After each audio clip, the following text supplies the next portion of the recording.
হ্যাঁ তিতি, কালকে তোমার নিয়ে আমি নেপাল যাম, রেডিও থাইকো। এ কি আলবি, তুমি ফোনে কার সাথে কথা বলছো? আরে ইকরা, তুমি এখানে?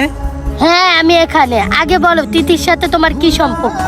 তুমি জানি না কি করবা তিতির সম্পর্কে। আর শোনো, তোমার প্রতি আমার কোনো ফিলিংস নাই। 16টা বছর সংসার করছি একমাত্র রিজিকের মুখের দিকে তাকায়া, না হলে তোমাকে কত আগে ডিভোর্স দিয়ে দিতাম।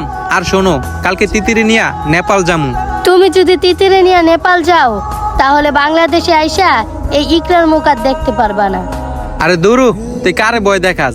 আমি একজন অভিনেতা, আমার অভিনয়ের সাথে তোর মতো ইকরা পারবে না। সামনে তো সর।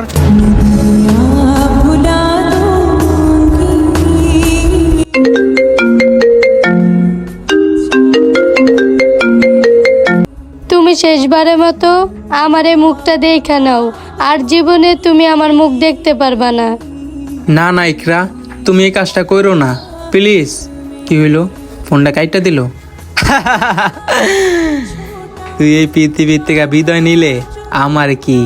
আমার নিয়া মানুষ না হয় একটু বাজে মন্তব্যই করলো, কিন্তু আমি আমার সন্তানটা ইউজ কইরা আবারও সবার মনে জায়গা কইরা নিমু।